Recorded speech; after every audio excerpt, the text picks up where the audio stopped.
Est-ce que vous voyez l'écran?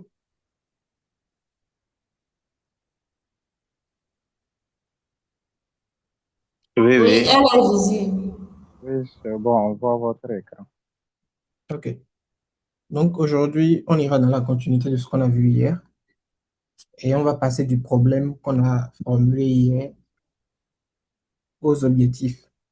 Parce qu'on est dans une démarche où on veut identifier un problème, et pas juste pour dire, OK, j'ai pointé du doigt ce problème-là, mais on veut agir sur le problème. Et pour agir sur un problème, il faut forcément des objectifs. Donc aujourd'hui, notre objectif principal, c'est de vous apprendre ou de nous apprendre à construire un objectif qui guide et non un objectif qui rassure.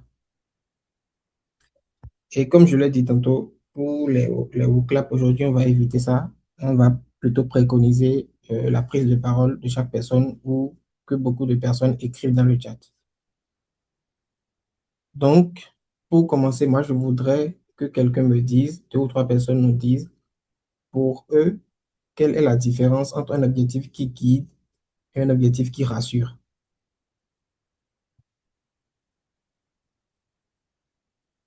Que ce soit dans le chat ou quelqu'un lève la main, ça va nous arranger.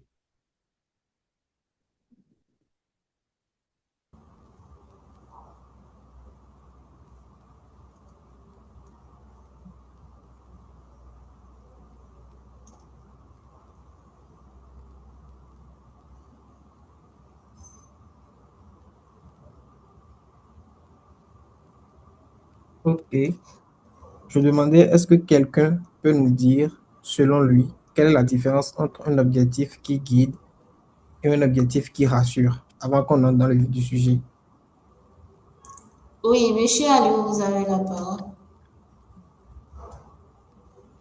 Bonsoir. Bonsoir et merci pour la présentation, Monsieur Edoro. Et donc, pour moi, la différence entre l'objectif qui guide et l'objectif qui rassure. Vous me recevez? Oui, oui, on vous reçoit. Voilà, c'est juste l'objectif qui guide. C'est cet objectif qu'on se fixe pour nous guider juste pour faire euh, le travail. Et l'objectif qui rassure, c'est ce qu'il faut vraiment pour faire le travail. Merci, c'est ça ce que j'ai à dire. Ok, OK. merci beaucoup. Quelqu'un d'autre a un autre point de vue?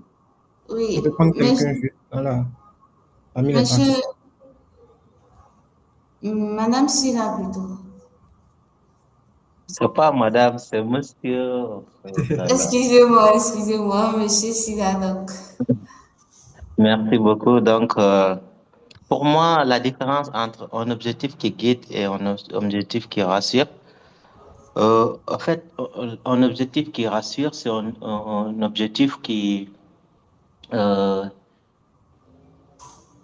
qui est spécifique quand même, qui est dans le temps. Donc, on sait sur quelle période on doit agir.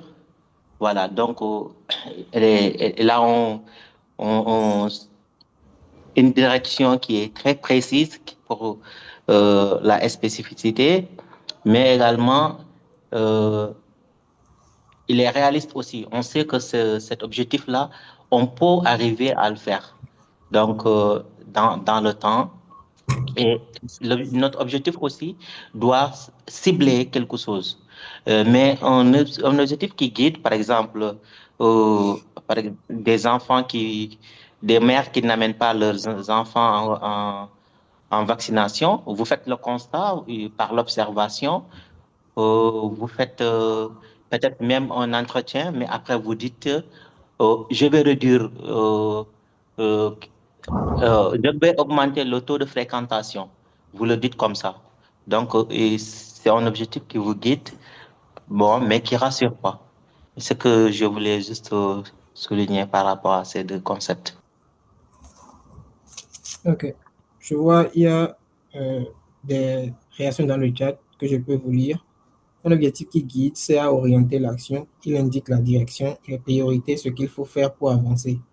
Un objectif qui rassure, certes, surtout à donner confiance. Il clarifie, sécurise et montre que la situation est maîtrisée. En pratique, un objectif qui guide, il aide à décider et à agir. Un objectif qui rassure, il apaise, réduit l'incertitude et montre que le cadre est clair.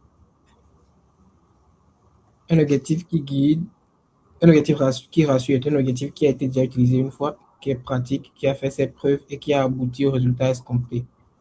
Un objectif qui guide permet d'orienter sans pour autant être réaliste, peut-être théorique. L'objectif qui guide oriente l'action alors que l'objectif qui rassure sécurise l'esprit, valide la faisabilité.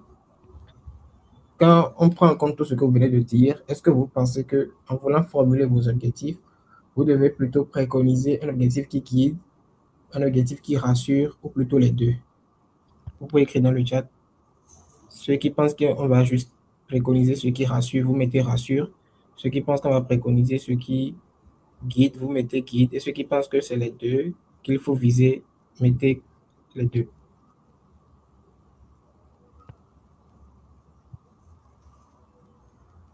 Rassure. OK. Les deux. Les deux. OK. Ce qu'on va faire, guide, mettez vos réponses et gardez vos réflexions à la fin de la présentation. On va revenir sur la question pour voir qu'est-ce qui a changé dans votre perspective.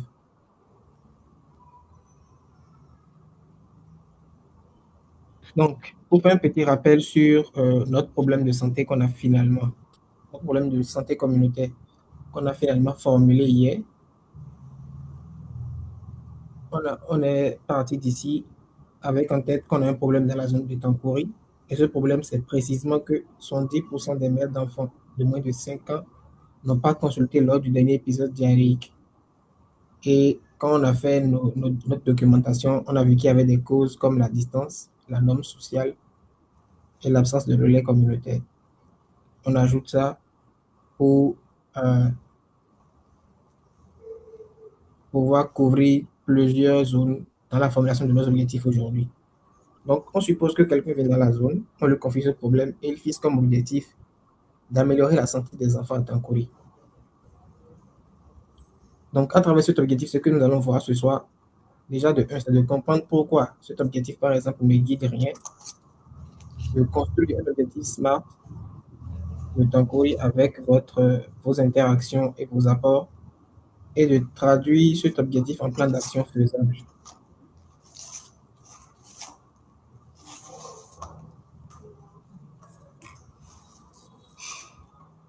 Selon vous, pourquoi est-ce qu'il faut formuler un objectif SMART?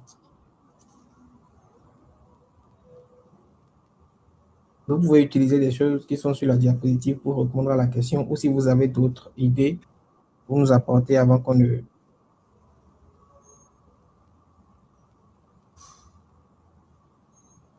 évolue.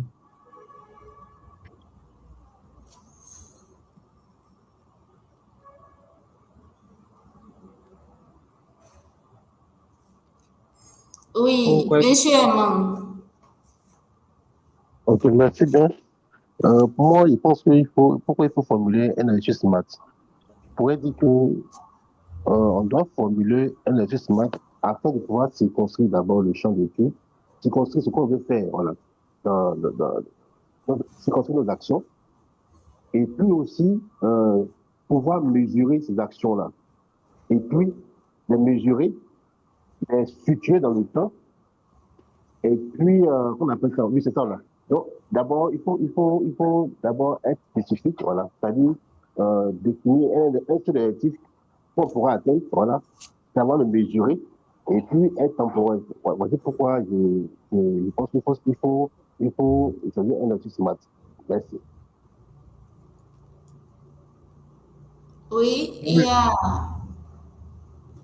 monsieur Naïrou qui a levé la main. Oui, bonsoir à tous. Bonsoir, monsieur. Oui, bonsoir. Vous me recevez? Oui, on te on vous reçoit. reçoit. Voilà, d'accord. Alors, la question c'est de pourquoi, la question posée c'est pourquoi formuler un objectif SMART. En tout cas, pour moi, formuler un objectif SMART, ça sert vraiment à transformer une intention vague en objectif très clair, mesurable et atteignable. Ok. Super. Voilà. Donc, Mm. vous voulez ajouter quelque Merci. chose? On peut Merci. prendre d'autres personnes, mais on pourra continuer, monsieur On Edo. peut continuer. Ok. Donc, dans vos différentes interventions, moi, j'ai retenu deux mots. Il y a M. Nehru qui a parlé de vague et il y a M. Herman qui a parlé de spécifique et mesurable. Déjà, pourquoi on formule un objectif SMART? Un, parce que ce qui est vague ne guide rien. Si vous vous rappelez, au début, on a commencé avec un objectif qui guide ou un objectif qui rassure. Donc, un objectif vague ne guide rien. Quelqu'un qui vient et qui dit, je viens pour améliorer la santé de cette population, ça ne veut pas dire grand-chose. On sent l'intention de promouvoir la santé, mais on ne sait pas réellement ce que ça veut dire. Et comme les projets communautaires sont généralement pilotés en équipe, quand tu viens étudier à une équipe, votre rôle, c'est d'améliorer la santé de la population. Ça peut vouloir dire mille choses. Et dans l'équipe, en fonction de la compréhension et de l'expérience de chaque personne, chacun peut commencer par faire des actions qui vont dans des directions différentes. Et en fin de compte, on ne sait pas si on a réussi. On ne sait pas si, à la fin de 6 mois, est-ce qu'on a pu améliorer la santé réellement. On ne sait pas parce que c'est très vague. Monsieur Herman nous a parlé de mesurable. Un objectif SMART nous permet de mesurer. Si au départ, dans un projet, on ne sait pas à quoi est-ce que notre succès, si on réussit notre projet, à quoi est-ce que ça va ressembler, on ne saura pas si on l'a atteint. Donc, un objectif SMART nous prend forcément des indicateurs et c'est avec cet indicateur-là qu'on peut mesurer finalement si notre objectif a été atteint ou pas. L'autre chose, c'est qu'un objectif qui est réaliste protège la mobilisation. Quand on parle de mobilisation, c'est quoi? C'est l'ensemble des ressources qu'on peut collecter, qu'on peut regrouper, qu'on peut mettre en œuvre pour aller vers l'atteinte d'un idéal donné. Donc, si on fait un objectif SMART, le but, c'est quoi? C'est de pouvoir avoir un objectif réalisable, mais qu'on peut atteindre. Quand je viens avec l'idéologie d'améliorer la santé des populations, c'est vague, c'est assez ambitieux. Mais est-ce que à moi seul, à notre équipe seule, est-ce qu'on peut améliorer la santé des populations? Est-ce que en favorisant juste le fait que les mères viennent plus rapidement à l'hôpital, est-ce que ça la seule améliore la santé des populations? Non. Donc, le cadre SMART nous permet d'avoir un objectif modeste qu'on peut atteindre plutôt qu'un objectif qui sera très grand et en cours de chemin, on va se rendre compte qu'on n'est pas capable de faire ça et qu'on abandonne. Donc, l'objectif SMART, c'est pour éviter d'avoir des résultats escomptés très vagues, d'avoir un résultat qu'on peut mesurer et surtout de montrer à la communauté que oui, on fait un truc de concret. Quand tu vas dans la communauté, tu leur dis, je vais améliorer votre santé. Comment est-ce qu'eux, ils peuvent juger de l'amélioration de leur santé? Mais si tu leur dis, d'ici 6 mois, on veut être capable de recevoir les mères d'enfants dans la journée où l'épisode diarrhéique a commencé, ça, c'est encore mesurable, c'est réaliste.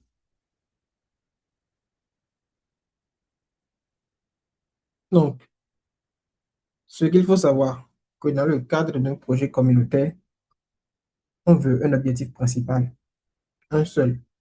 Même quand on part dans d'autres cadres, quand on quitte le contexte d'un projet communautaire, généralement, un projet, c'est un seul objectif principal. On ne va pas avoir 3 objectifs, 2 objectifs principaux, non. On a besoin d'un objectif principal. Et il faut que cet objectif-là soit précis, réaliste et directement lié au problème documenté. Est-ce que quelqu'un peut nous dire pourquoi est-ce que l'objectif doit être lié au problème documenté?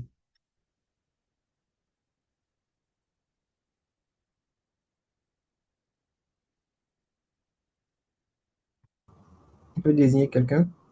Oui, Diouf, permettez-moi d'aller comme ça pour éviter les messieurs, madame, pour ne pas faire de confusion. Alors, je vais appeler directement le nom, Diouf. Vous avez la parole.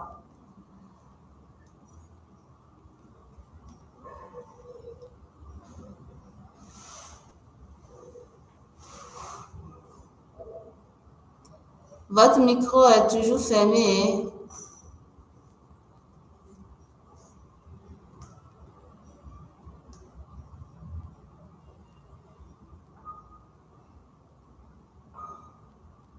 Quelqu'un d'autre veut intervenir? Peut-être il faut ajouter le Sokna là. Sokna Diouf. Ok, Ok, Sokna Diouf.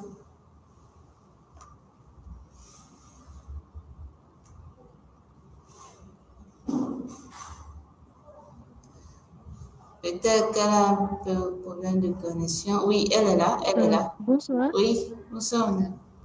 Euh, Bonsoir, désolé, j'ai un peu problème de réseau. Ok. Bon, la question c'était pourquoi un objectif doit être en lien avec le problème de santé, ou bien? Ouais. Pourquoi l'objectif doit être directement en lien avec le problème de santé? Parce que déjà, lorsqu'on identifie un problème de santé, la première réflexion qu'on aura, c'est de pouvoir réduire ce problème de santé. Donc, il faudrait bien avoir un objectif qui va participer à la réduction de ce problème de santé. Ok. Merci pour votre intervention. Je vois dans la Merci. discussion, Madame Caramel qui dit parce que c'est le but qu'on cherche, c'est le but qu'on cherche à atteindre avec le projet. Et Monsieur Caleb qui dit cela permet d'être concentré et ne pas dévier de son projet initial. Oui, et en plus de tout cela, on peut ajouter que on veut que l'objectif soit directement lié au projet pour être sûr d'avoir l'impact qu'on veut. Si je prends un exemple fictif encore, si le projet concerne le fait de pouvoir s'assurer que dans la communauté, les mères d'enfants de moins de 5 ans sont en mesure de consommer de l'eau potable et que mon objectif, c'est d'augmenter leurs revenus en leur proposant des activités socio-économiques. C'est vrai, ça peut concourir à résoudre ce problème-là parce que plus tu gagnes d'argent, plus tu peux améliorer tes conditions de vie. Mais est-ce que c'est directement lié à notre problème d'action? Non, parce que un objectif qui pourrait être lié à ce problème-là, ce serait de apprendre peut-être aux mères comment traiter l'eau qu'ils ont à leur disposition actuellement avec les moyens qu'ils ont à l'heure actuelle. Donc, maintenant qu'on comprend pourquoi est-ce qu'on doit avoir un seul objectif principal qui doit être lié directement à ces projets, moi, je veux qu'on fasse un petit exercice. Je vais vous projeter trois différents objectifs. On ne dira pas pour le moment si ce sont de bons objectifs, si ce sont des objectifs qu'on peut améliorer ou bien si c'est carrément faux. Mais moi, je voudrais avoir votre avis sur chacun des trois objectifs. Donc, on va faire, c'est quoi? C'est que si on désigne quelqu'un, il peut choisir l'objectif qu'il veut parmi les trois et il nous parle par rapport à ça. Donc, ne faites pas attention à ce qui est écrit en bas pour le clap parce qu'on ne va plus l'utiliser. Si quelqu'un se sent prêt, il lève la main, il prend un objectif parmi les trois et il nous dit ce qu'il pense. S'il pense qu'il y a un problème, il nous dit quel est le problème avant qu'on entre dans le cadre SMART.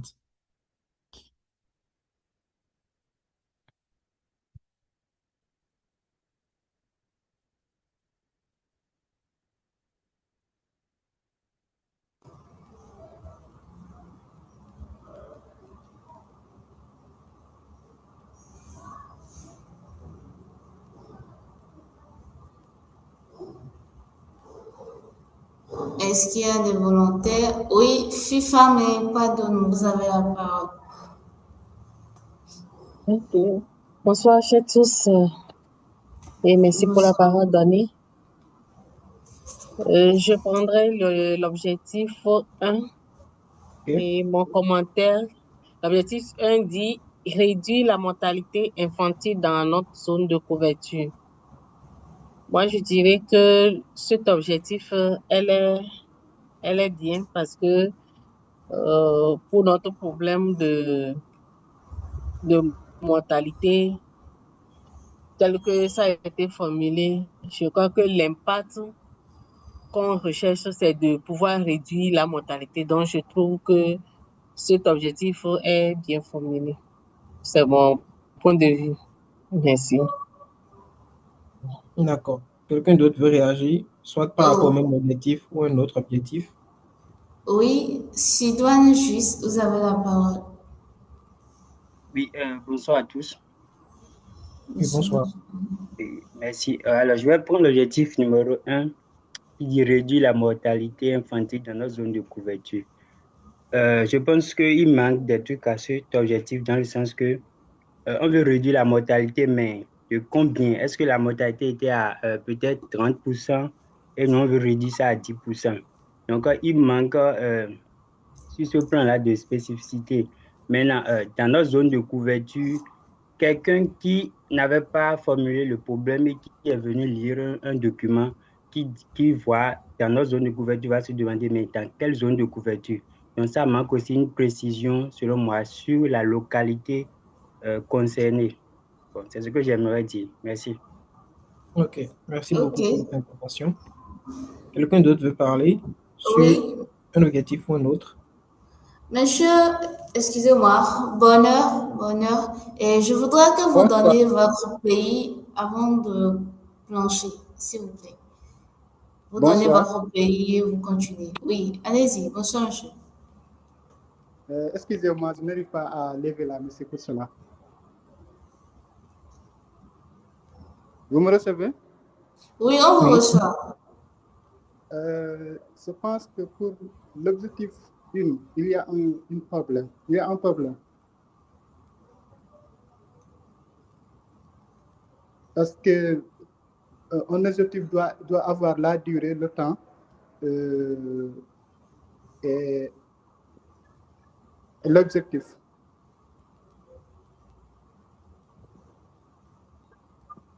D'accord. Vous Alors, voulez ajouter quelque chose?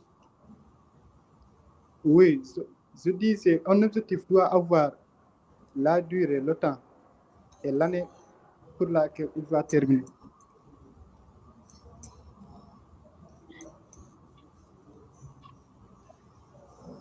D'accord, merci. Qui veut nous dire quelque chose d'autre? N'oubliez pas que Ok. parmi les feedbacks, vous avez demandé à avoir de l'interaction. C'est le moment de prendre la parole pour que Adrien, la séance soit assez dynamique. Bonsoir. oui, Oui, bonsoir, bonsoir. monsieur Adrien. Bonsoir tout le monde, c'est Adrien depuis le Sénégal. Merci. Par rapport à ces objectifs, l'objectif 1, par exemple, n'est pas SMART. Par exemple, on dit réduire la mortalité. Donc là, la proportion n'apparaît pas ou bien le pourcentage.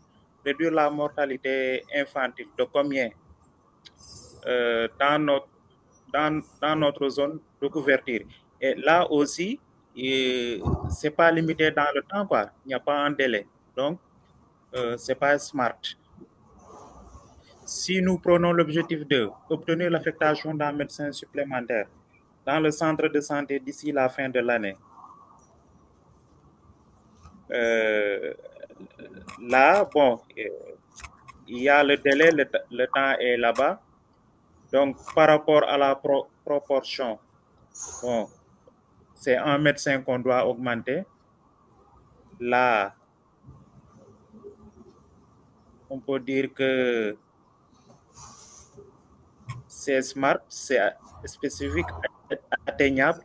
Maintenant, par rapport à l'objectif 3, la distribution de 500 moustiquaires imprégnés aux ménages, là, ça manque, c'est pas aussi smart. Donc, à combien de ménages on va distribuer, pour combien de ménages? D'accord, on va faire la plénière et on va avancer. Merci beaucoup pour votre interaction avec nous. C'est fortement apprécié. On va regarder dans la discussion s'il y a d'autres informations qui ont été apportées. Il y a des droits en quoi, Y hein? a-t-il un manque de précision? Il n'est pas smart. OK. Déjà, pour ces trois objectifs qui sont devant vous, sachez que à chacun de leur niveau, il y a un truc qui manque dans la grille d'un objectif SMART. Quand on prend le premier objectif, c'est celui qui est le moins SMART possible. Il n'y a pas d'ampleur, on n'a pas de proportion. Réduire la mortalité infantile. Infantile, c'est chez les enfants. Quelle tranche d'âge? On ne sait pas. Mortalité liée à quel problème de santé, à quelle maladie précisément, on ne sait pas. Dans notre zone de couverture, ce n'est pas précisé.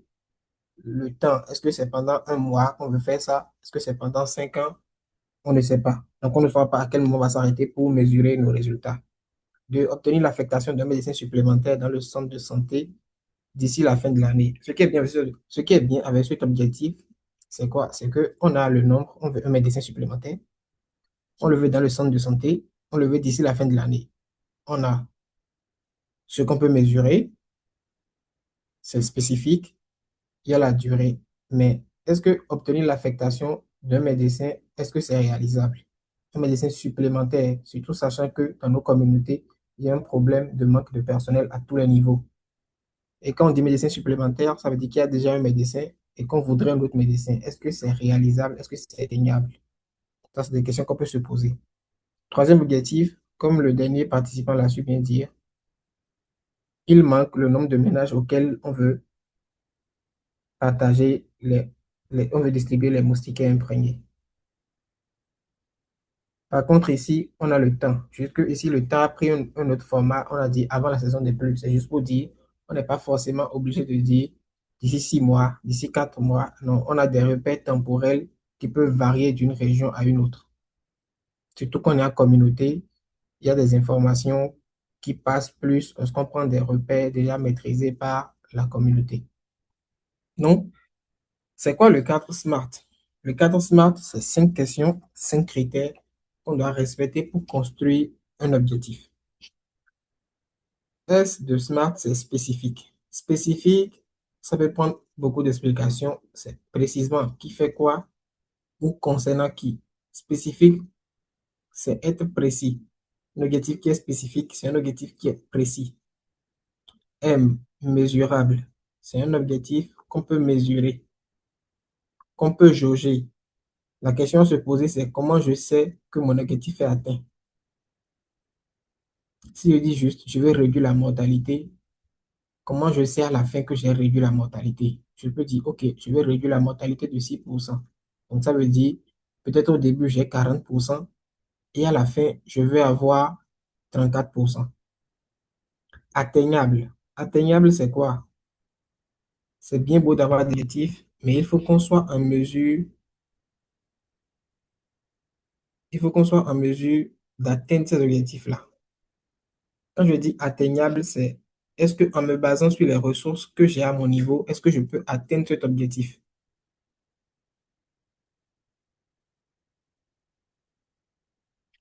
C'est ce sur quoi atteignable nous renseigne. Réalisable. Est-ce que mon objectif est réaliste?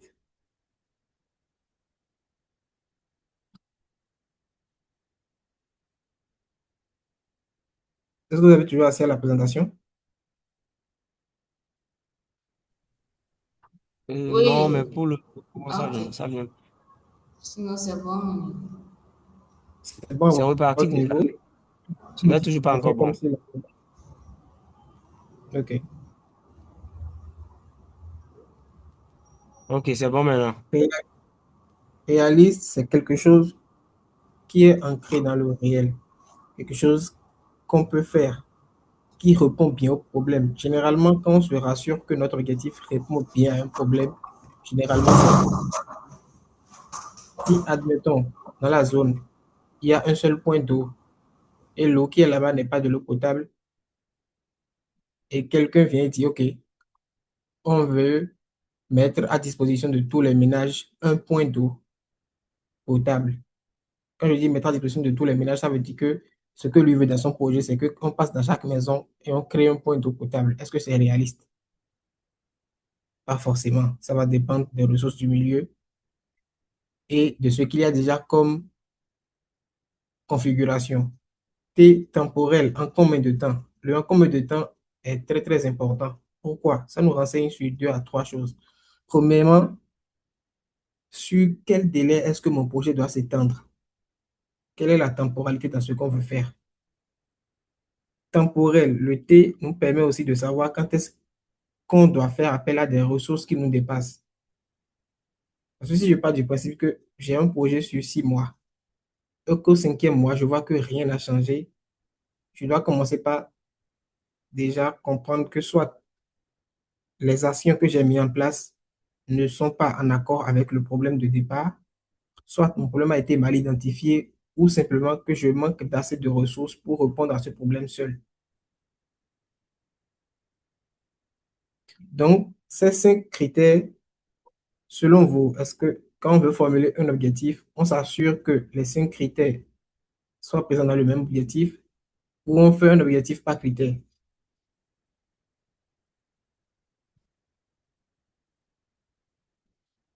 Vous pouvez répondre dans la discussion pour lever votre main pour donner votre avis.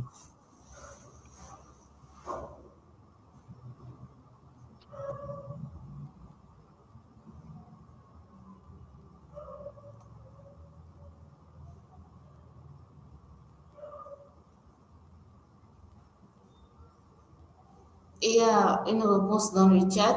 Les 5 dans un Cinq objectif. objectifs doivent avoir ces 5 critères. Exactement. Quand on formule un objectif SMART, c'est un objectif qui répond à ces 5 critères. C'est une phase dans laquelle, si on prend chacune de ces questions, on doit trouver la réponse à qui fait quoi, à comment je sais que c'est atteint, est-ce que c'est réaliste avec nos moyens, est-ce que ça répond bien à mon problème, en combien de temps, si je pose toutes ces questions-là. Je n'ai pas besoin qu'il y ait une autre personne qui accompagne mon objectif avant que celui qui se pose ces questions trouve les réponses à ces interrogations. Donc, c'est 5 critères qui s'appliquent ensemble.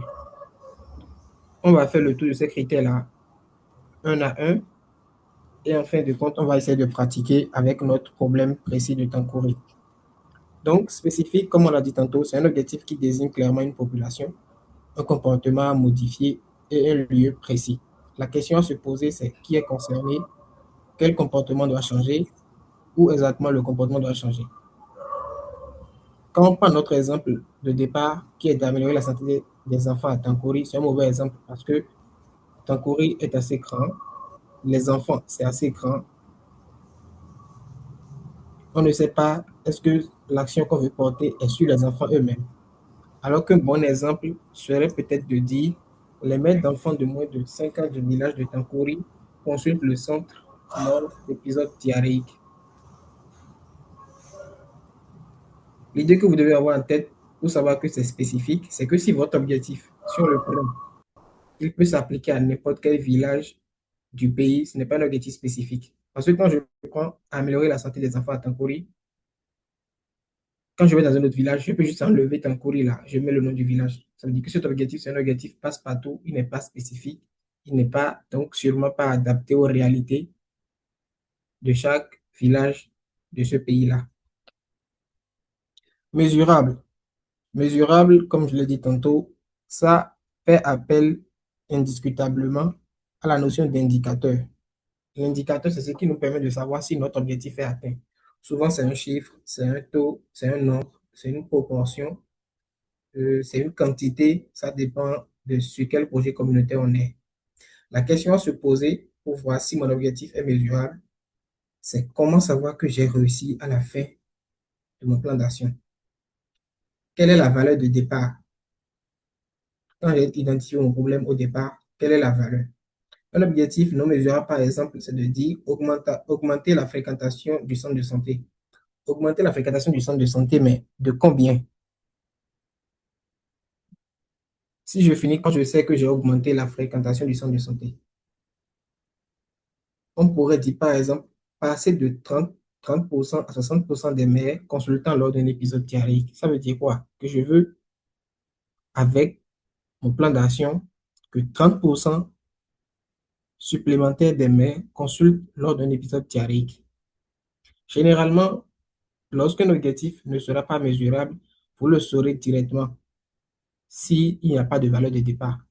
Parce que s'il n'y a pas de valeur de départ, c'est impossible de mesurer l'objectif. Donc, la valeur de départ est incontournable et c'est pour cela d'ailleurs qu'elle doit apparaître dans la formulation de notre problème de santé communautaire. Ensuite, atteignable. Atteignable, quand on parle d'atteignable, ça fait appel aux ressources dont on dispose. Quand je parle de ressources, c'est ressources humaines, ressources matérielles, ressources financières, disponibles localement. Disponibles localement, pourquoi? Si j'ai un point d'eau non potable dans mon village et que je veux faire une action, mon action doit concerner comment rendre cette eau potable et non peut-être à un sens plus large d'aller construire un nouveau point d'eau. Parce que construire un nouveau point d'eau va vous demander plus de ressources matérielles, humaines et aussi financières. Donc, la question qu'on se pose d'abord, c'est est-ce que j'ai les compétences pour y arriver? est-ce que l'objectif que je me fixe, est-ce que ça fait partie de mes compétences? Est-ce que les ressources que j'ai sont des ressources nécessaires? Est-ce que ces ressources-là sont sur place actuellement? Parfois, on va dans des projets communautaires, comme exemple, quelqu'un dit, OK, on va construire un nouveau centre de santé à Tankouri. Ça, c'est un objectif qui ne dépend pas que de lui, dont il n'a pas les ressources actuellement et dont même le gouvernement généralement souvent n'a pas des ressources pour ça. Parce que le centre de santé est pas disponible. Il a fallu qu'on demande plusieurs financements, qu'on fasse plusieurs études de terrain avant que cela ne se mette en place. Le bon exemple, par exemple, on peut dire, au lieu de construire un nouveau centre de santé à Takori, on a des personnes qui peuvent appuyer le centre de santé. On peut faire passer l'information aux gens sur comment est-ce qu'ils doivent avoir accès à ces services de santé-là, comment est-ce qu'ils peuvent optimiser leur droit à la santé grâce aux services disponibles. Donc, on peut former, par exemple, 5 relais communautaires ou organiser trois causeries éducatives parce que c'est faisable. Avec un infirmier et des fiches illustrées, on peut faire cela. Donc, dites-vous, quand vous rédigez votre projet ou votre plan d'action communautaire, pensez directement au financement. Si votre objectif dépend d'un financement externe ou d'une décision politique, dites-vous que ce n'est pas encore un objectif atteignable. Parce que ce sont des facteurs sur lesquels vous n'avez pas une grande influence. Si toi, tu pars dire à un homme politique aujourd'hui, oui, il y a 50% des enfants qui meurent au cause de tétanos dans tel village, il ne va pas réagir jusqu'à ce que les élections approchent. Et même quand les élections vont approcher, il va peut-être donner des promesses, mais qu'est-ce qui prouve que cela sera fait? Donc, on veut, dans la mesure du possible, avoir un objectif qu'on peut atteindre avec nos compétences, avec nos ressources, avec les équipes en place déjà. Réaliste. Réaliste, moi, je l'assimile souvent avec un truc qui est pertinent. Pourquoi? Parce que si le problème est assez pertinent, on veut qu'il en découle un objectif qui est aussi pertinent. Dans ce sens que si je suis dans une région où la proportion des jeunes, par exemple, est plus élevée que la proportion des personnes de troisième âge et qu'il y a un problème qui est plus prédominant chez les personnes jeunes, je vais bien évidemment aller vers ces personnes-là en termes de priorité. Ça ne veut pas dire que je néglige les personnes de troisième âge. Ça veut juste dire qu'il y a des priorités à atteindre. Et quand je prends ces priorités-là, la pertinence va venir de la manière dont mon objectif va répondre directement à la priorité que j'ai identifiée, pas à un problème voisin ou à une préférence. La préférence va venir notamment pour le problème de l'observation directe. Quand on observe directement, on a des préférences en fonction de notre formation, ce qui va faire que on va avoir souvent un problème, mais on va vouloir le résoudre parce qu'on maîtrise le plus, parce qu'on préfère. Donc, la question qu'on se demande, on doit se poser, c'est est-ce que mon objectif répond bien au problème posé? Est-ce que je suis en train d'agir sur la bonne cible? Donc, par exemple, si quelqu'un a un objectif sur la nutrition, alors que le problème documenté porte sur le recours aux soins, c'est un mauvais exemple. Dans notre cas pratique sur lequel on travaille depuis hier, notre objectif, c'est d'augmenter la fréquentation ou bien de s'assurer que les mères vont consulter dorénavant plus rapidement lorsque le enfant traverse un épisode diarrhéique. Donc, si l'objectif ne découle pas du problème documenté, on est peut-être en train de résoudre le mauvais problème. Temporel. Temporel, c'est ce que tout le monde essaie et rappelle depuis au cours de cet atelier, c'est qu'on doit avoir une échéance claire, on doit avoir une date finale, on doit avoir une durée précise. On doit dire, OK, aujourd'hui c'est le 1er janvier, le 6 juin, on doit pouvoir finir ceci. Ça ne veut pas dire qu'on a juste les 6 mois là pour atteindre l'objectif. Parce qu'à la fin, on peut ne pas atteindre l'objectif, mais au moins, on sait que dans 6 mois, c'est ce qu'on vise, on pourra comparer dans 6 mois. Donc, la question, c'est de se dire en combien de temps, d'ici quand, et quelle est la durée qui est réaliste pour le projet. En termes d'exemple, quelqu'un peut dire à terme, les mecs consulteront davantage. La temporalité n'est pas précisée. On peut juste ajouter 3 petits mots et dire d'ici 6 mois, les mecs consulteront davantage. C'est beaucoup plus précis. Et quand on veut aussi ajouter la temporalité dans ces objectifs, il faut qu'on pense au délai. le délai, par exemple, si tu veux changer un comportement qui est ancré dans la culture, dans les habitudes, 6 mois, c'est beaucoup trop peu. Ça peut aller sur 1 an, sur 2 ans. Quand tu veux faire des séances de causerie éducative sur le port du masque en contexte épidémiologique, il faut que le délai soit un peu plus court. Donc, on veut un délai qui ne soit pas trop court pour que l'objectif ne soit pas irréaliste. On veut un délai qui ne soit pas trop long pour que les gens perdent la motivation pour euh, euh, poursuivre l'objectif là. Donc, on a une fenêtre générale de 3 à 6 mois qui est un bon repère en communauté. Généralement, entre 3 et 6 mois. En dehors des contextes d'épidémie, entre 3 et 6 mois, on a une bonne fenêtre pour agir. Donc, ce qu'on va faire, on va prendre ces 5 éléments-là. Et à partir de la formulation qu'on avait, on va essayer de travailler dessus. Et pour ça, vous allez me dire, quand vous voyez la phrase augmenter la fréquentation du centre de santé de Tankouri, quels sont les éléments qui manquent dans cette phrase-là? Qu'est-ce qui manque et qu'on peut ajouter pour améliorer ça?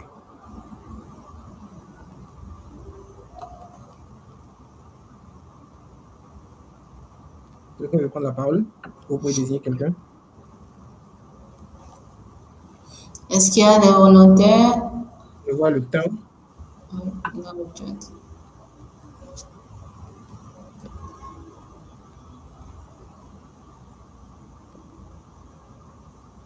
Le temps, ok. Monsieur Gérald, est-ce que vous pouvez nous prendre la parole et faire une formulation dans laquelle vous ajoutez le temps, et que vous avez identifié le temps comme ce qui manque? Monsieur Gérald. Je pourrais dire augmenter la fréquentation des mères Oui, au centre de santé de Tankouri d'ici 6 mois. d'accord. Merci beaucoup pour votre participation.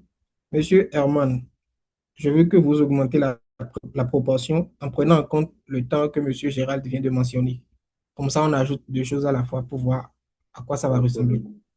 Pour augmenter de 21% la fréquentation des mères du centre de santé de Tankouri d'ici 6 mois.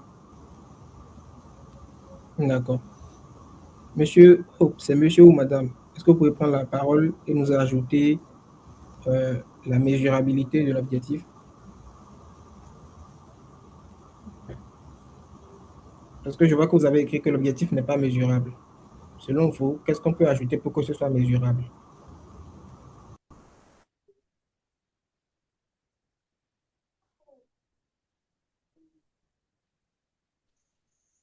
Ah, ok. On peut dire augmenter la fréquentation des mères de 60% par exemple du centre de santé de Tankouri d'ici 6 mois. D'accord. Donc là, je vous dévoile une autre version qui est beaucoup plus renseignée que l'autre et vous me dites encore qu'est-ce qui manque. Là, on a d'ici 6 mois, plus de mères d'enfants de moins de 5 ans de Tankouri iront au centre. Dans cette formulation, on voit que c'est encore flou. On a la temporalité, on a la spécificité, mais il y a encore la mesurabilité, comme M. Hope et Silla nous ont précisé. Donc, une formulation qui serait acceptable serait par exemple, d'ici 6 mois, le taux de consultation passe de 30% à 60% chez les mères d'enfants de moins de 5 ans de Tankouri. Quand on vérifie la spécificité, on voit qu'on s'adresse aux mères d'enfants à Tankouri. La temporalité, c'est à 6 mois. La mesurabilité, on veut passer de 30% à 60%. Est-ce que dans notre objectif, on sent que c'est atteignable? Quelqu'un veut prendre la parole? Il y a Sogna Diouf qui a levé la main plutôt. Ok, vous pouvez y aller la parole. Bonsoir. Salut. Bon, salut. En fait, j'avais une proposition avant ça. Oui. Par exemple, est-ce qu'on ne pourrait pas dire augmenter de 30% à 60% la fréquentation des mères d'enfants de moins de 5 ans dans le centre de santé de Tangoui d'ici 6 mois ou bien d'ici 1 an? Oui, c'est tout à fait possible parce que tout dépend des ressources que vous avez et du contexte.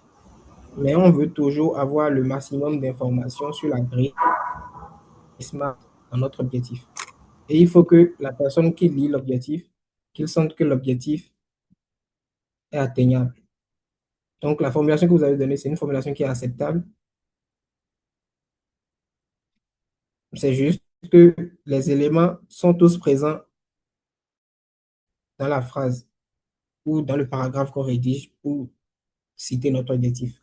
Ça ne veut pas dire qu'il faut forcément qu'on commence par la spécificité, la mesurabilité, l'atteignabilité. Non. On peut commencer d'abord par le temps. On peut commencer d'abord par la spécificité. L'essentiel, c'est qu'à la fin, tout soit présent dans l'objectif qu'on formule. C'est bon? Il y a des questions?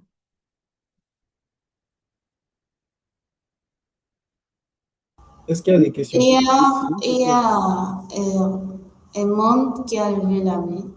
Allez-y. Oui, en fait, je voudrais savoir, concernant le taux de consultation, vu que, est-ce que cela dépend au moins du centre? Vu qu'il faudrait que les gens tombent malades pour venir, est-ce que, voilà, le fait d'augmenter le taux de fréquentation, là, est-ce que cela dépend vraiment du centre? À moins qu'il y ait une épidémie, à moins qu'il y ait un cas particulier de maladie dans cette zone-là. C'est la question que je vais poser. Merci. OK. Ici, déjà, il faut qu'on replace le contexte parce que l'objectif, pas l'objectif, le problème qu'on a identifié hier, c'est qu'on a des mères d'enfants dans le village de Tankouri qui viennent tardivement avec leurs enfants à l'hôpital. C'est-à-dire, quand l'enfant commence la diarrhée, elles attendent jusqu'à ce que l'enfant soit déshydraté, jusqu'à ce que ce soit grave. Et on a allé documenter notre problème. Dans la documentation des problèmes, on cherche les causes probables de ce qui peut entraîner ça. Et on a pris des exemples fictifs comme les mères d'enfants disaient qu'elles ne voulaient pas déranger ou qu'elles habitaient très loin du centre de santé. Si les mères d'enfants ont dans leur tête qu'elles ne doivent pas déranger, ça veut dire qu'il y aura une baisse de la fréquentation de ces mères d'enfants lors des consultations. Maintenant, est-ce que augmenter la consultation des centres de santé dépend des agents de santé? Moi, je dirais oui, parce que quand on a une ressource, c'est comme quand tu es dans une université, quand il y a une bibliothèque, si on ne t'a pas dit que la bibliothèque est accessible à toi, tu n'iras jamais là-bas. Ça veut dire que le nombre de personnes qui vont fréquenter la bibliothèque va d'abord diminuer. Deuxième chose, si tu vas aussi à la bibliothèque et qu'on ne t'accueille pas bien, tu ne voudras pas y retourner. Donc, l'accessibilité au système de soins, si on a les bonnes causes, on peut avoir un effet du point de vue des agents de santé. C'est pour cela qu'il faut toujours documenter le problème. Parce que cette accessibilité-là, ça peut être ailleurs que les gens savent que l'hôpital existe. Ils savent que s'ils viennent, ils ne viennent pas pour déranger. Ils sont bien accueillis, mais leur problème est ailleurs. C'est pour cela qu'il faut toujours aller chercher d'abord. Il faut documenter le problème avant de commencer par fixer un objectif. Donc, on peut passer aux questions qui sont en face de vous. La première question, c'est quand vous voyez ces 4 objectifs, lequel est le plus proche d'un objectif SMART? Quelqu'un peut prendre la parole et nous expliquer pourquoi? Je vois que beaucoup de personnes écrivent C dans la discussion. Et je vois certaines personnes mettre D. Oui, Bettine ou Marie, vous avez la parole. D'accord. Je pense que l'objectif SMART valide ici, c'est l'objectif C. C'est-à-dire d'ici 6 mois, 60% des mères de Tankouri consultent. Et donc ici, on a le temps, on a l'espace et on a également la population. Et je pense que c'est un peu plus précis. Ok, super. Je vois que tout le monde est même d'accord avec cette réponse. Je vois que des C partout. La deuxième question, selon vous, combien d'activités maximum doit contenir un plan d'action? Si on se base sur le fait que l'objectif est SMART, un plan d'action doit contenir combien d'activités? D'accord. Je dois répondre ou je laisse quelqu'un d'autre parler? Si vous voulez, vous pouvez répondre, puis laisser quelqu'un d'autre. D'accord. Concernant le nombre d'activités maximum qu'un plan d'action doit avoir ou doit contenir dans ce cas, je pense qu'autant que possible, autant que nécessaire. Parce qu'on ne peut D'accord. pas dire deux, trois, on ne peut pas donner un nombre. Vu qu'on ne sait pas encore, bon, c'est en face d'un problème donné, ou c'est face à une situation quelconque qu'on sait, par exemple, quelle activité est nécessaire, et vu l'ampleur de la situation. Ok. Je vois dans la discussion aussi que tout le monde met autant que nécessaire. Et je pense, logiquement, c'est ce à quoi on pourrait penser. Mais il y a un problème conceptuel qui se pose, un problème structurel d'ailleurs. Ok, Monsieur Véro, s'il vous plaît, je Oui. vous donne juste, disons, 2 minutes et vous terminez vos phrases et nous allons prendre l'invité de ce soir d'abord avant de continuer par la suite. Merci. D'accord, il n'y a pas de problème. Autant que nécessaire, pourquoi ce n'est pas possible? Parce que n'oubliez pas que notre objectif est sur une durée donnée. Si sur cette durée, tu fais le maximum d'activités que possible, ça veut dire que tu n'as pas bien identifié tes leviers. Généralement, quand tu as identifié comme levier que ce sont les mères, les pères de famille qui doivent décider de donner la permission à la maman, tu veux agir, par exemple, sur le père de famille, au plus, c'est 3 activités. Pourquoi? Parce que les ressources que tu veux allouer pendant ce temps-là, ça ne veut pas dire que tu vas arrêter tout ce que tu fais au centre de santé pour aller te concentrer uniquement sur ce problème. Non. Tu fais un plan structuré sur ce problème, alors que d'autres problèmes du centre aussi sont en train d'être révélés ou continuent d'exister. Deuxième chose, si tu te donnes la, la, la, la permission de faire autant que nécessaire, tu vas épuiser tes ressources. Donc, quand on fait un plan d'action, généralement, on va poursuivre après la pause ces 3 actions. Et quand les 3 actions la finissent, on mesure et on regarde quelles sont les actions qui ont apporté le plus d'incidence, qu'est-ce qui a intéressé plus les gens, qu'est-ce qu'on peut ajuster. Mais quand on met autant que nécessaire, ça fait perdre notre mesurabilité parce qu'on ne sait plus qu'est-ce qu'on mesure. Est-ce qu'on mesure finalement le nombre de séances de sensibilisation? Est-ce qu'on mesure finalement le nombre de séances de démonstration qu'on a fait? Est-ce qu'on mesure finalement le nombre de personnes à qui on est parti parler en IEC? Donc, autant que nécessaire, non, mais 3, c'est déjà mieux. Et après, pour cette durée, tu mesures, si les 3 n'ont pas été efficaces, tu changes maintenant. Donc, je pense qu'on va laisser parler notre invité. Et s'il y a des questions, on va revenir là-dessus. Ok, merci beaucoup, Monsieur Edo. Alors, nous allons donc accueillir notre invité, le professeur. Il est professeur en cardiologie, le docteur Alain Aflaga. Alors, Monsieur Alain Aflaga, est-ce que vous me recevez? Donc, avant de se quitter tantôt, on parlait de pourquoi ce n'était pas efficace de faire autant d'activités que nécessaire. Et j'ai mis un message dans la discussion aussi, vous avez lu. Je disais, on peut faire autant de plans d'action que nécessaire, mais le but, c'est d'avoir moins d'activités par plan d'action. Parce que quand on a plusieurs activités, l'équipe est dispersée, ça épuise les ressources. Finalement, on ne sait plus qui doit faire quoi, on ne sait plus qui doit rendre compte de quoi. Et en fait, de compte, on n'arrive même plus à mesurer le problème. Donc, faites un maximum de 3 activités par plan d'action. Après, vous évaluez, vous voyez comment le problème a évolué. Vous voyez si on doit faire notre plan d'action. C'est de l'amélioration continue, plutôt que de vouloir réussir tout avec le premier plan d'action. C'est quand on veut réussir tout avec le premier plan d'action qu'on commence à faire un tas d'activités. Sinon, généralement, 3 activités par plan d'action, c'est assez suffisant. Il y a une question suite à ça qui a demandé est-ce qu'on regroupe toutes les activités sur 3 grandes activités? C'est ça? Non. Si vous voulez avoir une activité comme un objectif, il faut que l'activité soit la plus précise possible, que ça inclue un acteur, une seule personne responsable. D'ailleurs, on va enchaîner sur ça. Et avec vos expériences, vos connaissances,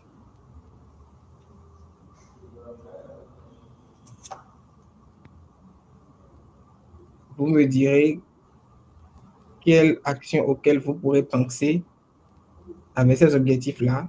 Si on vous donne l'acteur qui peut être responsable, les outils dont on aura besoin, quelle action qui viendra dans votre tête automatiquement. Donc là, comme je le disais, juste pour rappeler, un maximum de 3 activités, c'est suffisant. Et comme je dis, chaque activité doit être simple, logique et faisable. Je me suis impliqué à ces revenus dessus. On doit être en mesure de pouvoir déployer un plan d'action sans financement externe. Avant d'aller chercher un financement externe, c'est que tu as fait tout ce que tu peux avec les ressources que tu as localement. Et ça facilite même parfois la demande de financement. La personne se rend compte que non, tu n'as pas croisé les bras ou bien tu ne l'as pas fait appel directement. Tu as essayé de t'en sortir avec les ressources qui sont à ta disposition. Et certainement, tu es venu à bout de souffle et que là, maintenant, il faut qu'on t'aide.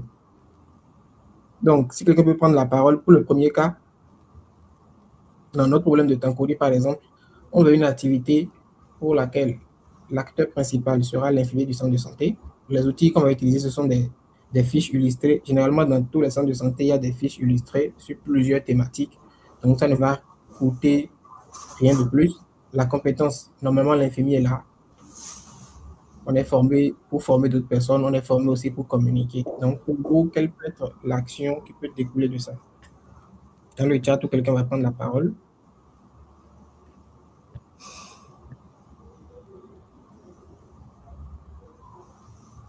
Est-ce qu'il y a des volontaires? On peut désigner quelqu'un s'il n'y a pas de volontaire.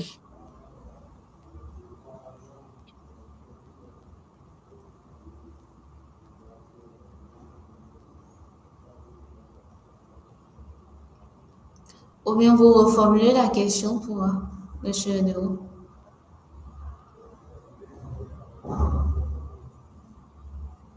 Ce qui est affiché à l'écran, c'est-à-dire, quand vous prenez le numéro 1, on a l'acteur qui est l'infirmier du centre de santé, qui va utiliser des outils comme des fiches illustrées, donc qui ne vont rien coûter. Et comme c'est un infirmier, il est formé à communiquer, il est formé à former d'autres personnes. Donc, selon vous, quelle action peut découler de notre objectif si on veut que d'ici 6 mois, on augmente à 30%, de 30 à 60% le nombre de personnes, de mères d'enfants qui fréquentent le centre en prenant en compte ces facteurs-là? Qu'est-ce qu'un infirmier peut faire dans ce contexte?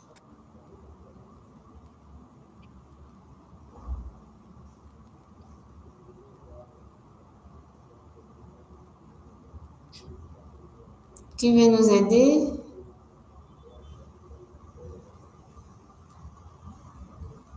Il y a une réponse dans le chat. Organiser des journées de sensibilisation animées de causeries avec 10 maires.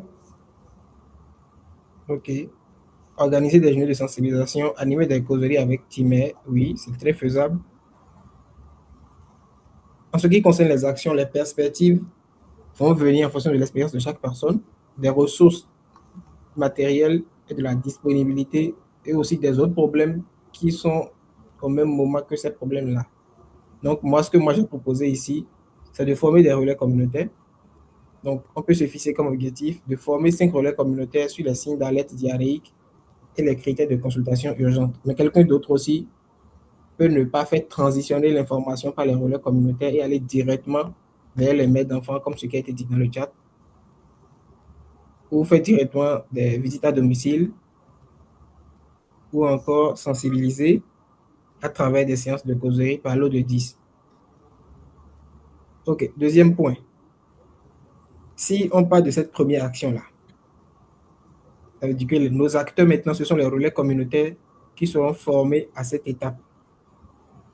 Vu qu'ils sont déjà formés, si on veut, on peut leur remettre des outils comme des fiches illustrées où on peut adapter le message au contexte, c'est-à-dire soit en langue nationale, soit avec les mots qui sont socialement acceptés dans leur contexte. Et vu que le relais communautaire est déjà impliqué dans la pyramide de soins, normalement, ça ne nous coûte rien de plus en termes de budget. Donc, quelle action est-ce qu'on peut confier à ces relais communautaires formés-là?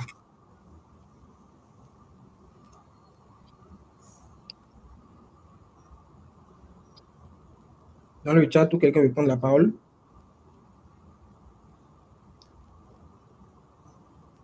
Les VAD, visite à domicile.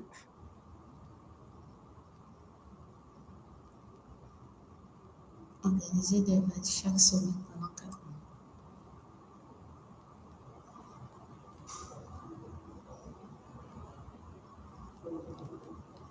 Si vous prenez la parole, ça serait bien également. Hein. Afin d'approche, mais moi, des ressources disponibles, moi j'avais causerie dans les quartiers les plus éloignés. Donc, je visais 3 séances de causerie dans les quartiers plus éloignés, animées par les communautés. Quelqu'un veut intervenir? Oui. Patéphane, vous avez la parole. Oui, bonsoir à tout le monde. Bonsoir. Oui, J'aimerais salut. savoir, parce que c'est obligatoire aussi de former aussi les relais communautaires. Je pense que c'est la question que je dois poser en fait. Est-il obligatoire aussi de former les relais communautaires en fait dans ce projet? Tu demandes si c'est obligatoire de former les relais communautaires? Oui, effectivement, c'est ça ma question. C'est ça. Je ne dirais pas oui, je ne dirais pas non. Encore une fois, tout est fonction de la situation qu'on traverse actuellement dans la zone communautaire. Si on a beaucoup de problèmes, on a une épidémie qui est en cours, on a un point d'eau qui n'est pas potable, on a une grande affluence au centre de santé, on est en train de traverser une campagne de vaccination. L'infirmier du centre seul ne peut pas tout faire. S'il veut se mettre dans toutes les activités, soit il va baisser de régime, il va s'épuiser, soit il ne pourra pas donner 100% de ses compétences dans toutes ses activités. Donc parfois, apprendre à déléguer, c'est aussi une marque de leadership. Un leader, ce n'est pas forcément quelqu'un qui veut faire tout lui seul, mais c'est quelqu'un qui sait aussi coordonner des équipes pour que les objectifs soient atteints. Donc, est-ce que c'est une obligation? Ça va dépendre du contexte. Est-ce que ça apporte satisfaction à votre réponse, à votre question plutôt?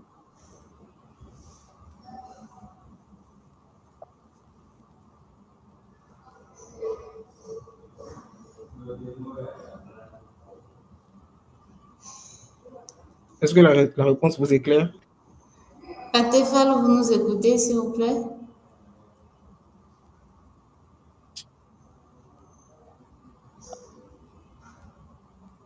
Peut-être un souci de connexion. Ok, on va peut-être attendre à la fin s'il revient. Donc, troisième action, si on veut que l'acteur responsable de cette action-là, c'est la personne à qui on a confié la responsabilité du centre de santé, et on veut utiliser un outil comme le registre de soins de santé, et en termes de ressources financières, on n'en aura pas besoin parce que le registre est déjà là. Dans tous les centres de santé, il y a un registre de santé. Quelle action est-ce qu'on peut faire dans le sens de nos objectifs, de notre objectif pour ce projet? Ou écrit dans le chat.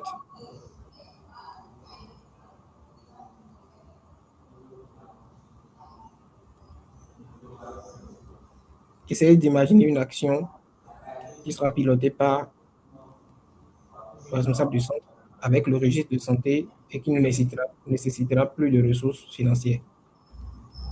Devoir faire la statistique sur les consultations, oui. Donc, on peut aussi suivre la fréquentation. Si notre objectif est sur 6 mois, on peut peut-être suivre bimensuellement ou mensuellement pour être sûr qu'on est sur la bonne voie ou si on doit adapter notre approche.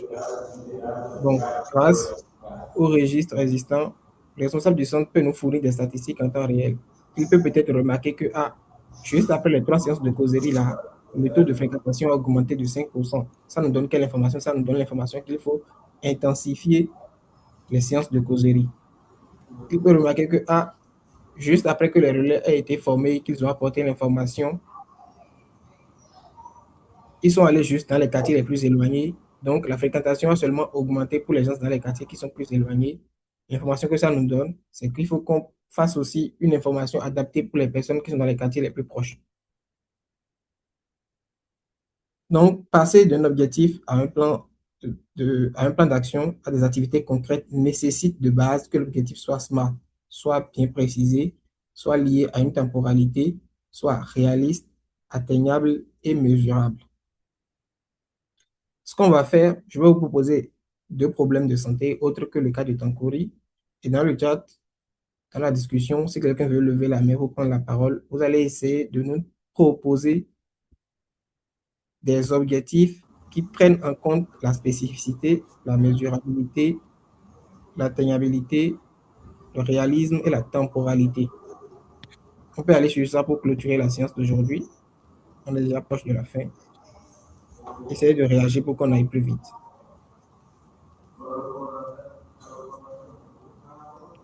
Le premier problème, c'est un problème qui est lié au paludisme. Et on a remarqué que dans le village de Bossou, 65% des enfants de moins de 5 ans ont présenté au moins un épisode fébrile traité comme paludisme au cours des 6 derniers mois, selon le registre du centre de santé. Les enquêtes de ménage révèlent que 70% des familles ne dorment pas sous moustiquaires imprégnés, principalement par méconnaissance de leur utilisation correcte et par habitude. Deuxième problème, malnutrition suivie de croissance. Dans la commune de Dassa, 4 enfants sur 10 âgés de 6 à 24 mois présentent un retard de croissance modéré à sévère documenté par le registre de pesée du centre de santé communautaire. Les mères consultées en focus group indiquent qu'elles n'amènent pas régulièrement leurs enfants aux séances de pesée mensuelles car elles ne comprennent pas l'utilité des courbes de croissance. Donc, quelqu'un prend la parole, il formule un objectif par rapport au problème de son choix. Alors, qui va nous aider? Il y a 2 problèmes et on a besoin des objectifs pour chaque problème. Oui, Serge, j'aimerais savoir aussi la question parce que la question, je pense, est mal posée. Je ne comprends pas. Monsieur Léo, veuillez nous aider, s'il vous plaît. Quand vous voyez ces 2 problèmes-là, on a un problème qui est lié au paludisme, à la non-utilisation des moustiquaires imprégnés. On a un deuxième problème sur la malnutrition due à un non-suivi de la croissance des enfants. Vous choisissez un problème parmi les 2 et vous formulez un objectif SMART pour mettre sur pied un plan d'action. Donc, la question, bien la tâche, c'est plutôt de partir d'un de ces problèmes et de formuler un objectif SMART.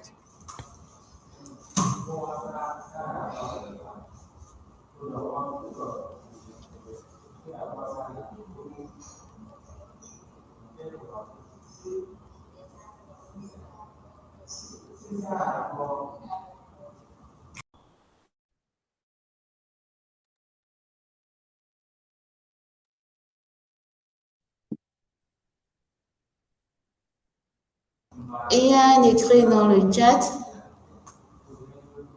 Quelqu'un peut nous aider à formuler un objectif? Oui, il y a On va désigner des participants. Simbala. Sila, vous avez la parole.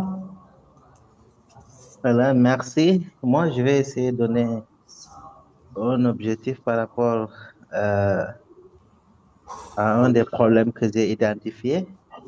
C'est augmenter le taux d'utilisation des moustiquaires imprégnés de 30% à 80% des ménages d'ici la fin de l'année. Voilà. OK. Augmenter le taux d'utilisation des moustiquaires à 30% de ménages 30%, 20%. d'ici la fin de l'année. Yeah. Alors, bonsoir. Je peux parler ou bien? Oui, oui. OK. Sur la malnutrition, je vais parler un peu de cela concernant pour réduire significativement la malnutrition. Le premier objectif, c'est qu'on doit améliorer l'accès à une alimentation suffisante et équilibrée. Ou bien ensuite, la deuxième, on peut réduire le taux de malnutrition aiguë et chronique, notamment chez les enfants de moins de 5 ans. Renforcer les prises en charge des cas malnutritionnés, c'est ça en fait, en grosso modo. Voici mes 3. Améliorer l'accès à une alimentation, réduire le taux de malnutrition aiguë, sensibiliser les communautés sur les bonnes pratiques d'alimentation. Voici mes 3 réponses concernant à la malnutrition. Je pense que vous m'avez bien compris ou bien? Oui, on vous reçoit très bien. OK. Sokna Diouf.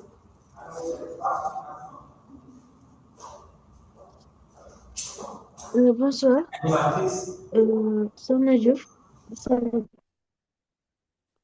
Bon, pour l'objectif du paludisme, déjà, on peut dire que amener de 110% à 10% des familles ne dorment pas sous moustiquaires imprégnés. Ou bien aussi, on peut dire amener de 110% à 90% des familles à dormir sous moustiquaires imprégnés. Merci. Ok, Sudan juste, vous avez la parole. Vous possédez la parole à monsieur ou madame Nairi. Elle a dit qu'elle va intervenir sur la malnutrition.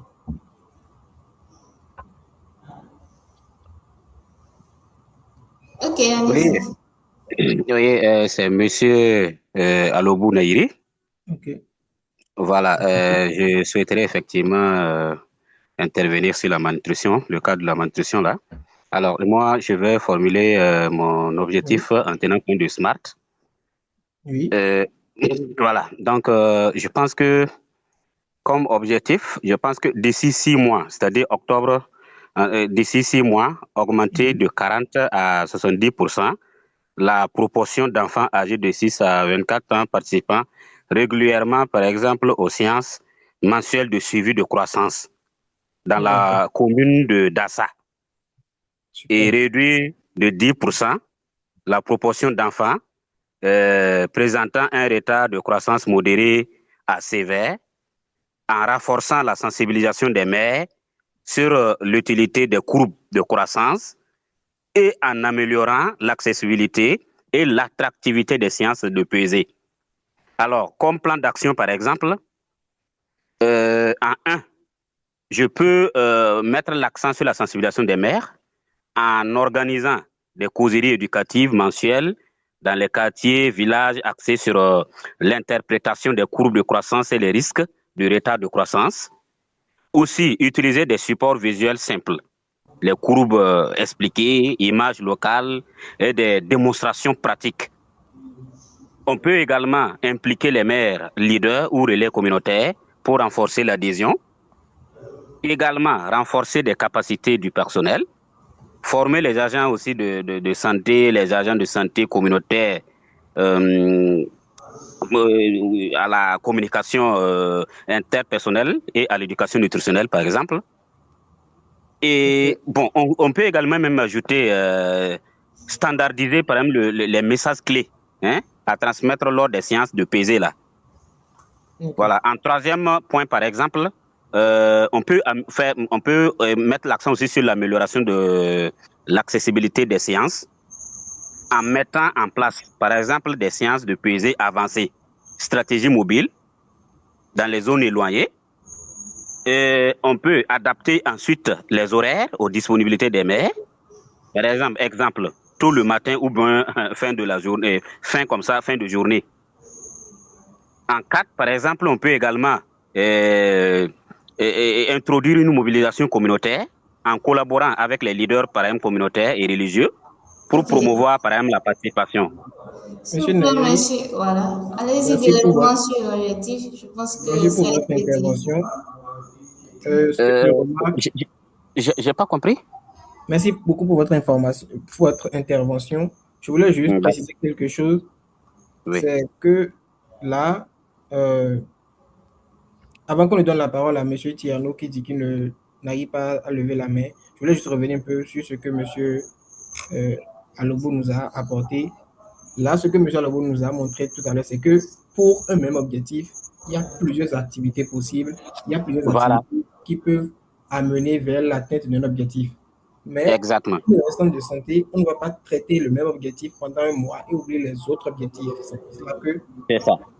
dans notre logique, on veut qu'on ait généralement un seul objectif principal. Et pour cet objectif principal-là, on priorise 3 activités qu'on est sûr, ou bien qu'on espère qu'ils vont toucher les leviers importants pour résoudre ce problème-là. Et après, on fait une évaluation, on peut encore passer à d'autres activités, de sorte que si on est dans une vision de long terme, on se dit, OK, mon but, c'est que sur l'année, les mères viennent plus fréquemment, c'est-à-dire j'augmente de 40% à 60% la participation des mères aux séances de pesée. Ça ne va pas me prendre toutes ces activités-là sur la même période, mais je peux alterner des plans d'action sur plusieurs périodes. On va aussi Effectivement. parler des objectifs dans le chat et on va continuer. Ok, Il y a, excusez-moi, monsieur Leroux. Il y a monsieur Abdoulaye Sako qui demandait la parole. oui, c'est ça, celui qui n'arrive pas à lever la main, c'est ça. Ok. Abdoulaye Sako, vous avez la parole.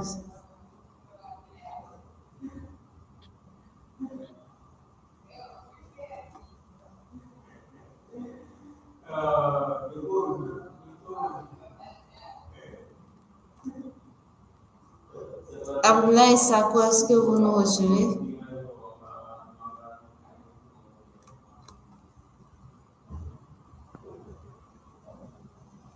C'était problème de connexion.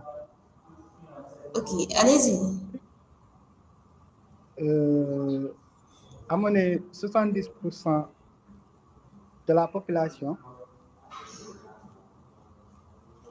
a dormi sous une moustiquaire d'ici 1 an.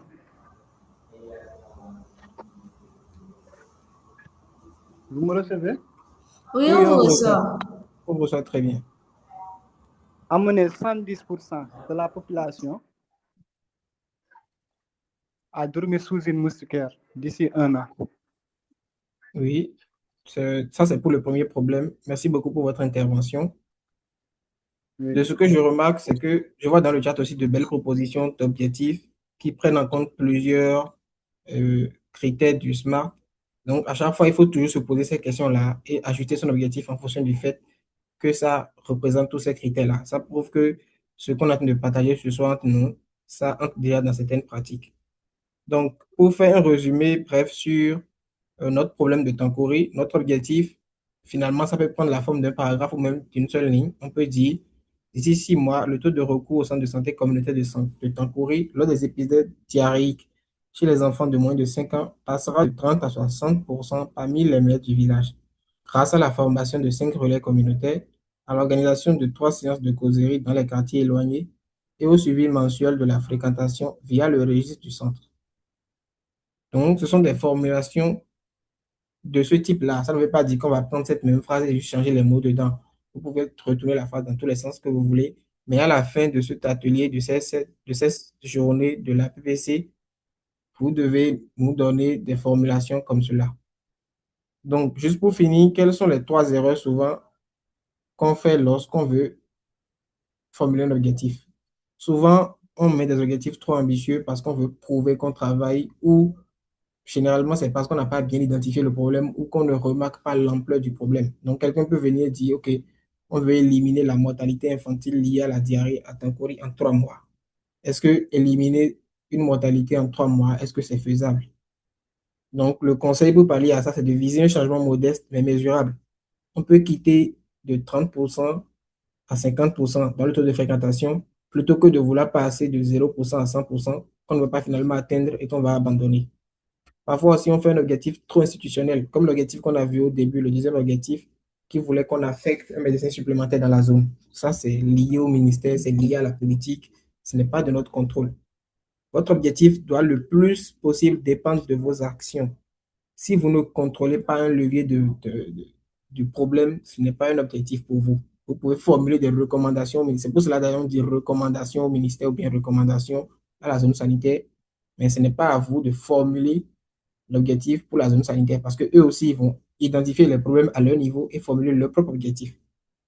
Parfois, on fait aussi des plans d'action trop coûteux. On peut se lever et dire, construire une salle d'action, une salle communautaire et acheter du matériel de projection. Construire une salle, c'est beaucoup de moyens financiers, alors qu'on a des salles qui sont déjà disponibles dans les communautés, des places publiques, des maisons de jeunesse, où on peut faire des activités juste avec les budgets, les ressources présents. Donc, lorsque votre activité, mais votre objectif, l'activité principale de cet objectif nécessite un budget externe, il faut que vous repensez l'activité. J'avais prévu aussi une dernière activité, un dernier problème pour la fin, mais je vais vous laisser, quand vous aurez le support du cours, on va vous laisser réfléchir sur ça. Peut-être on va commencer les discussions de la journée de demain avec ce problème-là. Vous devez venir avec un objectif SMART et 3 activités qui en découlent. Donc, ce soir, est-ce que quelqu'un peut nous faire le résumé de ce qu'on a vu dans ces propres mots? Super bien. Là, je vais demander à Amadine de nous aider à un petit résumé de ce qu'on a eu à faire ce soir. Amadine, vous avez la parole.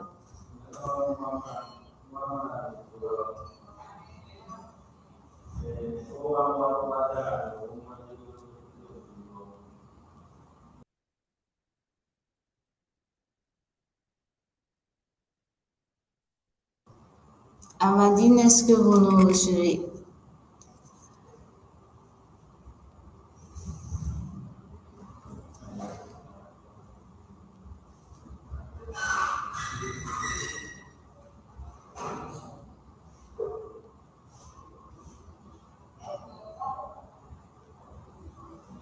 Bon, là, je vais demander alors les volontaires.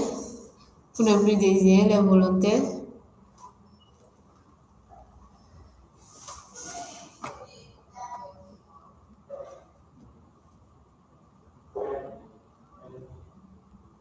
Est-ce qu'il y a des volontaires?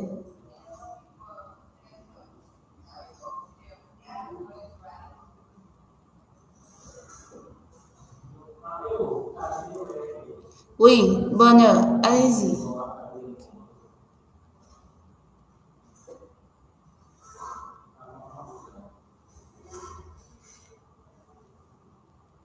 Bonne heure, vous avez la parole. Ouvrez votre micro.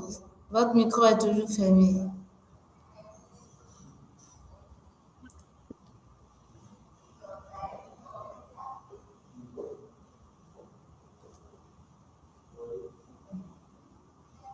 Ah, ok. Qu'il a un problème, qui n'arrive pas à ouvrir le micro.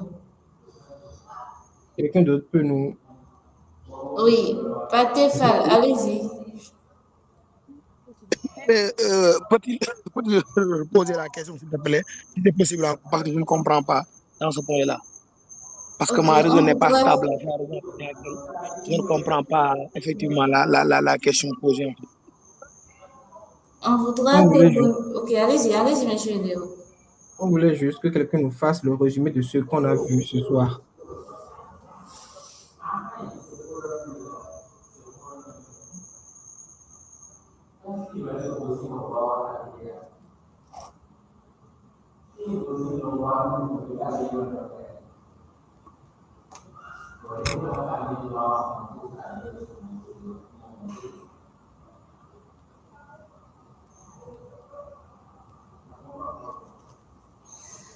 Il y a des réponses dans le chat, monsieur Léo.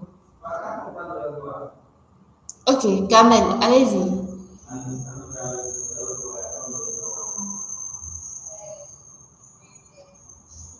Les réponses dans le chat. Concernant la question actuelle, je ne vois pas. Ah, ok. Allô? Oui, allez-y. D'accord. Et pour la journée d'aujourd'hui, nous avons appris que pour qu'un projet puisse avoir un impact, il faut qu'il y ait un objectif. Et cet objectif doit être SMART, c'est-à-dire qu'il doit être spécifique, mesurable, atteignable, réaliste et temporaire. Alors, c'est ces quatre liés qui, SMART, doit être appliqué à la fois. Il ne faut pas qu'on ait un objectif qui est spécifique mais qui n'est pas mesurable. Alors, tous les cinq doivent aller ensemble. Voilà un peu ce que j'ai eu à retenir. Merci. Ok, merci pour votre intervention. Quelqu'un d'autre veut parler?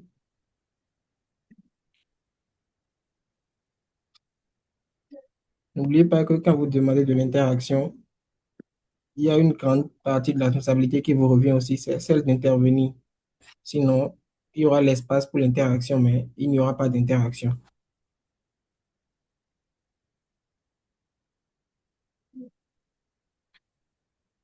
Monsieur Léo, si vous me permettez, il y a une petite question.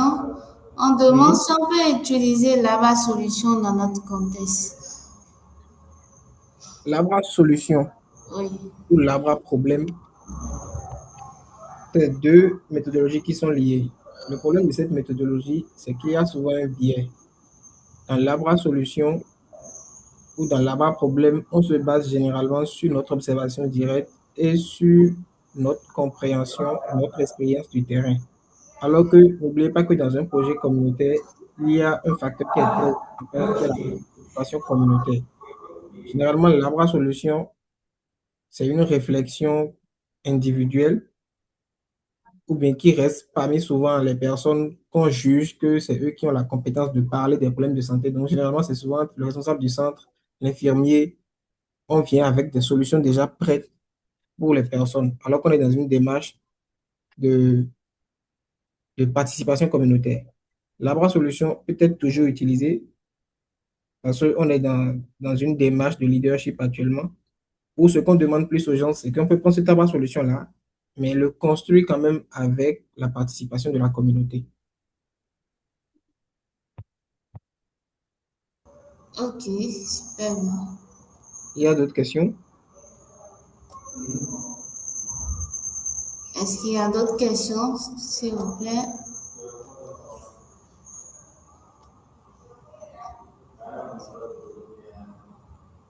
Oui, Eman, vous avez la parole. Merci bien, merci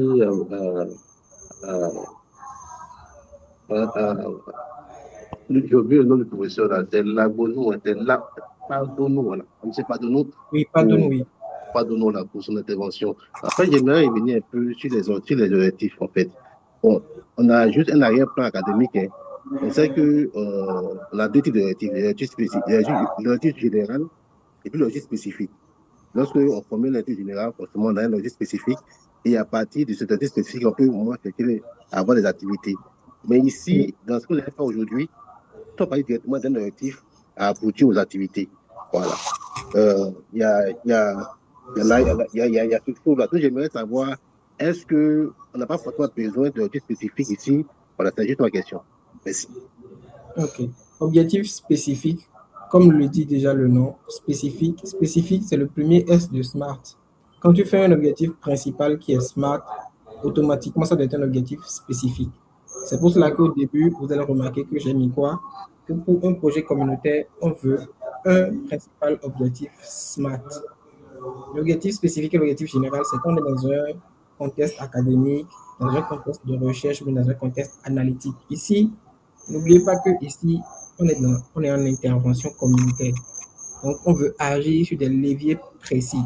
Donc, avoir un objectif général en communauté, ce sera le même objectif pour tout le monde. L'objectif général, quand vous avez dans une communauté, c'est d'améliorer la santé de tout le monde. Mais spécifiquement, qu'est-ce que vous devez faire? C'est là qu'on applique maintenant le cadre SMART.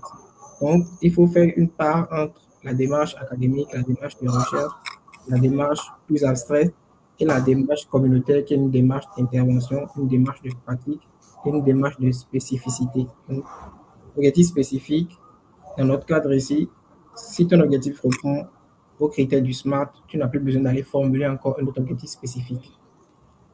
Est-ce que la réponse est claire? Mais c'est bien. En fait, je voulais juste rebondir sur un truc. En fait, c'est vrai que nous sommes dans un domaine communautaire, mais on a aussi un besoin de documentation derrière. Plus tard, voilà, lorsqu'on met des activités, derrière aussi, on a la documentation qui est derrière. Il y a aussi des articles qui vont s'écrire plus tard. Si déjà, à la base, si on rate ce truc-là, est-ce que ça ne va pas nous rattraper plus tard? Voilà. C'est juste ma question. Si vous partez sur la base de vouloir écrire un article plus tard, vous avez parlé d'article, un article est différent d'un rapport. Un objectif SMART est largement suffisant pour rédiger un rapport. Parce qu'un rapport, c'est juste pour garder la traçabilité. Mais quand vous commencez à parler d'article, vous êtes dans une démarche de recherche et non plus dans une démarche de participation communautaire. Il faut vraiment faire la part des choses. Si votre démarche, c'est une démarche de recherche et de participation communautaire, c'est-à-dire que vous visez un article et dans ce cas-là, on n'est plus dans le cadre de SMART, on est plus dans le cadre de causerie éducative et tout, mais on est dans un cadre de recherche et il faut aller commencer par chercher d'autres critères. Il faut faire la part des choses. Maintenant, il y a une autre possibilité, c'est que dans un plus grand projet de recherche, on peut vous confier une intervention qui sera évaluée. Mais dans ce cadre, on va vous fournir toujours les objectifs, on ne va pas vous laisser le choix de faire ce que vous voulez à l'intérieur du projet de recherche. Donc, faites bien la part des choses. Dites-vous que il y a une procédure pour aller en fonction du contexte dans lequel on se place. Merci beaucoup. Ok, merci. Monsieur Amplias, j'avais vu votre main levée, je sais si vous voulez apporter quelque chose. Non, je vais juste dire un truc à la fin. Finissez d'abord. Ok. Est-ce qu'il y a d'autres questions, s'il vous plaît? Je voyais une question dans le monsieur Pierre qui dit, partant de l'exemple que vous avez illustré, je vois que tout part de la formation des relais communautaires, mais si ces derniers ne sont pas disponibles à engager, quel est le constat effectué sur le terrain? problème que je rencontre surtout dans ma zone sanitaire, il nous sera difficile d'atteindre nos objectifs. Quelle action à mener dans ce cas pour leur montrer l'importance d'un projet? Ça, ça va peut-être nous prendre quelques minutes, mais on peut essayer d'apporter des solutions. Déjà, dans le cadre de cette présentation, c'est un exemple, c'est une situation fictive. On essaie un peu d'approcher la pratique et de voir comment est-ce qu'on aborde le problème. Si vous allez dans une zone communautaire et que vous voyez déjà que les relais ne sont pas engagés ou ne sont pas dévoués pour la cause, dites-vous déjà que tous les projets que vous allez mener ne vont pas aboutir parce que seul vous ne pourrez rien faire. Les relais sont plus connus que vous, ils ont plus de levier d'impact, ils ont plus d'influence que vous. Donc, ça veut dire que vous, dans votre zone, votre premier problème sur lequel vous devez agir, ce serait de viser que les relais soient plus engagés, soient plus concernés par la cause et soient plus disponibles. Ça veut dire que vous, votre problème de santé communautaire commence déjà par un problème au niveau des relais communautaires. Ça veut dire que vous, votre premier plan d'action doit être un travail à effectuer sur ces relais communautaires-là. Et pour faire un travail avec eux, on applique toujours la même méthode. Il faut aller rencontrer ces relais-là. Qu'est-ce qu'ils font qu'ils ne sont pas engagés? Peut-être qu'ils avaient participé à certains projets, on leur avait promis certaines choses et ils n'ont pas finalement eu ces trucs-là.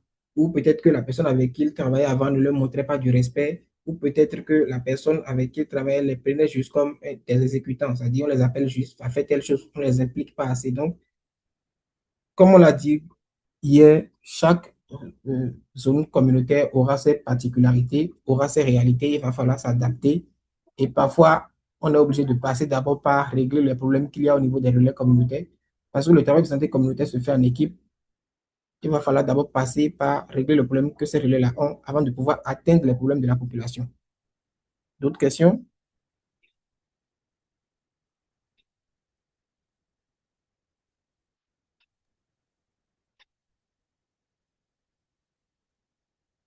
Oui, toujours un moment. Oui, allez-y. Merci. On m'a dit un peu comment formuler le diplôme. Là, par rapport aux activités, la formation des activités, est-ce qu'il y a Monsieur Herman, on ne vous reçoit pas bien. Vous pouvez recommencer, s'il Allô? vous plaît? Oui, Je vous pouvez disais que recommencer. on a vu un peu comment formuler un étude SMART pour que ce soit bien mesuré. Maintenant, je Oui, revenais sur les activités. Est-ce que oui. pour les activités, par exemple, il n'y a pas de formulation, de méthodologie pour la formation des activités? Est-ce que ça n'existe pas ou bien c'est chacun est libre de formuler comme il veut?